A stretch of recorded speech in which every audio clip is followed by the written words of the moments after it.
Welcome to CivilNet. For our Turkey Roundup this week, I will be speaking with Andrew Finkel of P24, or Platform for Independent Journalism from Istanbul.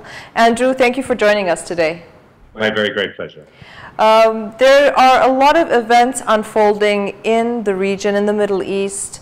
Some are very, very worrisome and also very worrisome for Turkey. So I want to start off our discussion today talking about the tragedy that is unfolding in Iraq. Extreme Islamic group known as ISIS or ISIL has basically been taking one city after another. On June 11 in Mosul, they attacked the Turkish consulate. They took a number of Turkish citizens hostage, including the Consul General, and a day earlier that kidnapped a number, I think almost 3 dozen Turkish truckers. How has this been playing out in Turkey on Turkish media? Well, as you can imagine, it's an enormous story and a very important story. First, there's the embarrassment of an entire consular staff in Mosul being abducted, as it were, at a time when Turkey is about to go to a presidential election. So it's a very major issue. If you remember Jimmy Carter, who had a little hostage crisis on his hand when he was standing for re-election, and of course Ronald Reagan won instead. I'm not saying that's going to happen here. The government's taken a lot of measures to try and stop the story getting onto the airwaves, but of course it's a huge embarrassment that the consular staff has been taken, A, and of course B, what's also of great concern making is that suddenly the region has become incredibly volatile again. It was never a calm region, but you know, Turkey had for years insisted on the territorial integrity of Iraq. It had slightly undermined that in recent years by befriending the Kurdish administration in the north and allowing the Kurds to sell oil through Turkey, or that process was just beginning to happen. Now it looks very clearly as though Iraq is going to break up, and that that these problems will impact on Turkey itself. Andrew, is it fair to say that it was leading up to and after the Mosul incident that we saw a shift also in Turkey's Syria policy? Because prior to that, it didn't seem to have much problem allowing these extreme militiamen using its territory to cross into Syria. Now we're hearing that they are sealing their borders once again, and all of a sudden their language has shifted as well. We don't know the exact details of what Turkey has been doing in Syria, but what we assume has been happening is that Turkey was determined to see the fall of the Assad regime. That wasn't happening, so we don't have concrete evidence of this, but the assumption is that it was giving help to much more radical elements within the Syrian opposition to try and bring Bashar al-Assad down. Now, that policy appears to have backfired somewhat, and indeed Turkey's allies, particularly America, have been warning that it was skating on thin ice by trying to do this, by allowing militants to pass through Turkey, or even being armed inside Turkey. And therefore, in recent times, Turkey tried to sort of backtrack on this policy, and I think it was the 6th of June that it declared al-Nusra, one of the radical forces fighting the Assad regime, as a terrorist organization. And now shortly after that, we had another al-Qaeda affiliate, this ISIS, actually capturing major Iraqi cities, and doing so very much in the face of Turkey's opposition or Turkey's presence. The taking of a consular staff, the capturing of, or the hostage taking of Turkish truckers is obviously very embarrassing. Now, we've seen very recently, in the last day or two, a sort of backtracking by Turkey. It's actually taken al-Nusra off the terrorist list. Now, we're not quite sure why this has happened, whether this is somehow an attempt to wiggle out of the a tit for tat, somehow an attempt to appease the forces which have taken Turkish consular staff hostage. But Turkey is sort of in a bind. it was trying to play an even-handed role in the region, and now it appears to be playing a sectarian role in the region by backing Sunni forces. The sort of nuances of Turkish policy appear to be getting increasingly lost. Right. I want to return, if we may, to the coverage that took place in Turkish media after the Mosul attack. I was talking with a professor who is currently in Istanbul leading a seminar, and he was saying that you can't turn on Turkish television without there being wall-to-wall coverage of the attack. And as you said, because it was so embarrassing for Erdogan's administration, if I'm not mistaken, 2 days ago, an Ankara court placed a gag rule on the media from reporting. Is this indeed the case? So there's no reporting currently? Well, this is a disturbing development. It began one day with the Prime Minister warning the media not to become too aggressive in its reporting of this issue, that they would be putting Turkish lives in danger.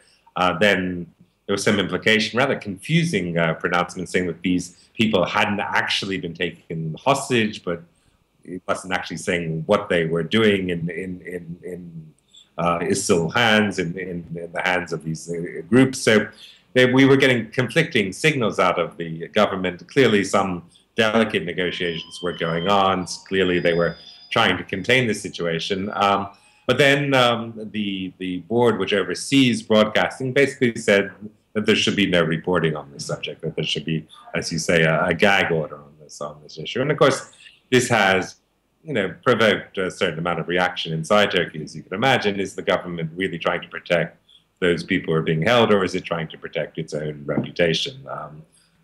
There's a great deal of... Yeah, because I was reading that Erdogan was condemning the media for placing the kidnapped Turkish citizens on the Consul General in greater harm's way because of the reporting, and he was justifying the gag rule. And speaking of Erdogan, I want to switch gears and talk about the upcoming presidential elections that are going to be taking place in August of this year in Turkey. There was constitutional reforms, changes in Turkey allowing for the first time ever, if I'm not mistaken, direct election of the president. They say that Erdogan will be tabling his candidacy for the AKP party on behalf of the AKP as president. But what's interesting here, I think we all knew that that would be the case, is that the two major opposition parties, the CHP and the MHP, have tabled a unified candidate. Please tell me, how did this come about? How is it that two opposition forces have come together to table one single unified candidate for the presidency? This is a remarkable achievement in a country where the opposition is often accused of being ineffectual and hopeless and divided. But as you say, there are presidential elections this August. It's the first time the people will go to the polls. Normally, the president was something of a symbolic position in Turkey. He has powers, but not that great powers. And he was elected by the parliamentarians, by a vote of parliament. Now, for the first time, there's direct popular elections for the president. And the assumption is that this popular mandate will allow the president to be a much more active political figure in Turkey. And that is indeed why Prime Minister Erdogan will aspire to this office. But of course, he hasn't been able to change the constitution to turn Turkey into an executive presidential system. But the sort of supposition is that once he gets to the president's office and with a firm majority in parliament, he'll be able to augment his powers. Well, now we have really quite a serious challenge to that scenario.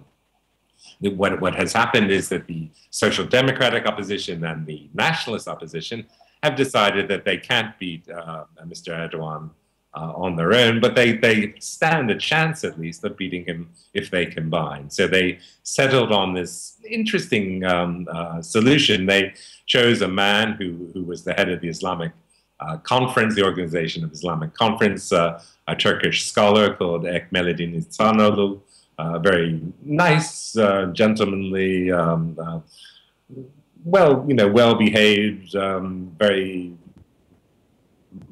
figure, to be their joint candidate. And now the point about this is that A, he is a man who who can unite both the opposition parties, and B, he's a man who at least has the potential to steal some of the votes from Mr. Erdogan's own supporters. After all, he comes from this religious background. He was born in Cairo. He speaks Arabic. He's a very learned man, a professor of Islamic history of science, someone who I know personally and like very much. He's a bit of an unknown quantity. People don't really know his name very well, but I think the assumption is in this election, it doesn't really matter who stands against Mr. Erdogan. People will vote for him or against him. But the assumption is that now possibly more people will feel empowered to vote for a man who isn't going to sort of lead Turkey in a very different direction from what they want. Right, but also as an alternative for the opposition. It's interesting because, there are a lot of parallels that we can often draw between Armenia and Turkey and countries in the region.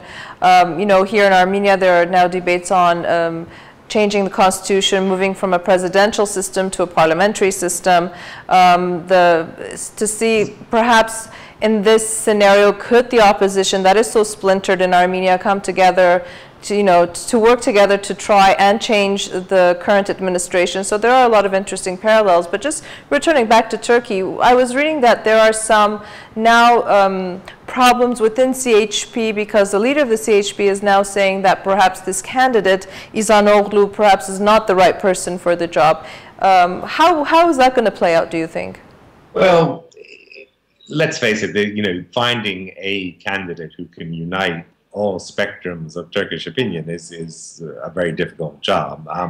It's always been my private theory that the CHP, the Social Democratic Party in Turkey, the principal opposition, needed what they call in Britain a clause 4 moment. And what I mean by that is that the clause 4 was a commitment by the Labour Party to the privatization of the means of production. Of course, no Labour government was ever going to do that, but actually, vote down clause 4 was an important symbolic step which Tony Blair took before he became prime minister to convince people that the new Labour was not old Labour. Now, the CHP has been in opposition, from since at least 2002. And so it really needed something to convince its, supporters, not just its supporters, but the country that it at least has some new ideas, that it's not the old CHP. And by choosing a man, who is not, by the ideal secularist, nationalist, old school CHP candidate, but someone who can actually get votes from the other side of the political spectrum is quite a dramatic step. So of course there's going to be diehards who will resent this, but frankly, who are they going to vote for? Right, right. Well, Andrew, thank you very much for this very interesting conversation. We covered topics from Mosul to presidential elections in Turkey. We will be following with P24 on a weekly basis, looking at the events as they unfold in Turkey, parallels with Armenia and the region. So thank you very much for joining us. My very grateful. And I would like to remind our viewers once again that my guest from Istanbul was Andrew Finkel of P24, Platform for Independent Journalism. Stay with CivilNet.